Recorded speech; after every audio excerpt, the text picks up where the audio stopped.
Okay, ito na yung susunod. Isasapak na yan dyan. Yan, ganyan lang yan. Okay. Okay na. Yan.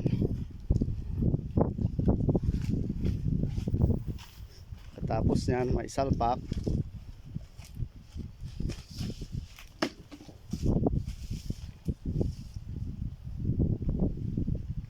Ayos yung mais. Para hindi masira ang mais. At para hindi masira ang mais. Tapos ayan na yan, oh. Mula dyan sa tubo, sasalpak dito.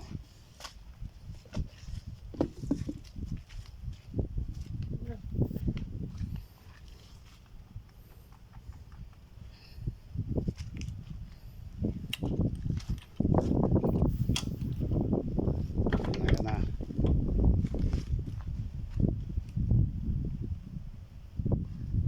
Ikutin ng makinita, tapos itataas yung chok niyan. May chok yan, eh, sa likod.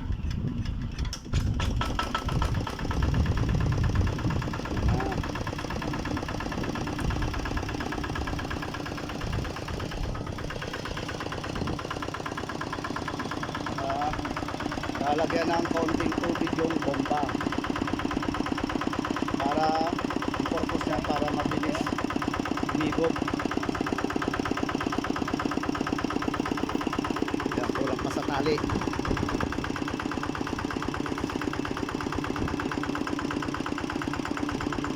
Yan, binabalutan ng plastic para iwas leak. Yan ang purpose niyan. And then tali ng interior, o kung minsan kung tawagin dito sa amin ay plastiko. Yan na yan. So ganyan yan. Yan na yung pinakahuling process nyan, no?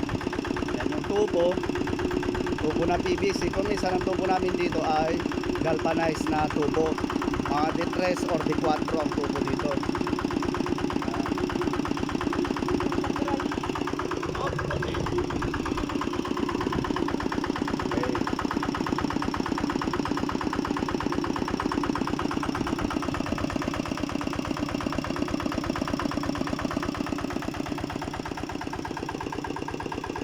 Bali, ganyan yan.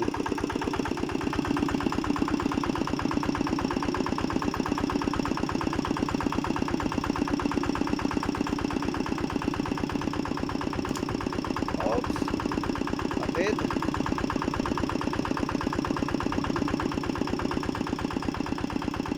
So yan ang pinakahuli na, no, bago dito lalabas yung tubig. Tapos ilalagay na yung hose niyan.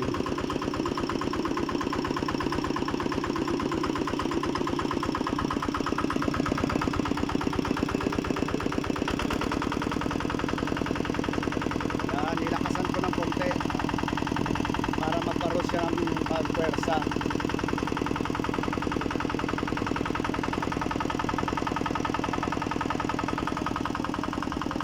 So maya maya unti aakyat na yung tubig dito.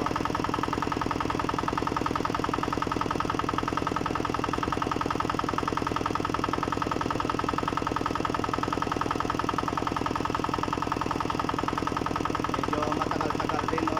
Tiyaga lang din. Tiyaga lang din ang paghihintay.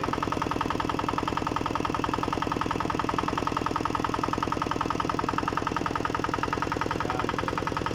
Kaya makikita natin yan unti-unti nang aakyat yung tubig. Makikita yan dito.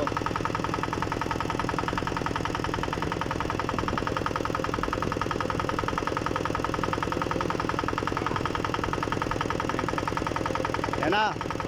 Ayan na. Maakyat na. Ayan na. O, ayan na. Unti-unti nang kumaakyat ang tubig. Unti-unti na. Ayan na. Ayan na. O, ayan na.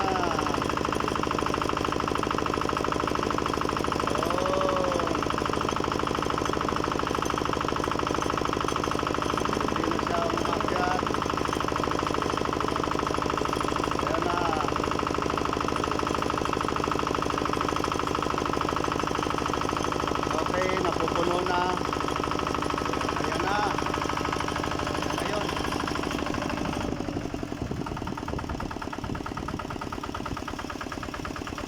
nang maligo at the same time. Kaya ako nagdala na ng sabon. Ayun na yung sabon ko. So ayan na.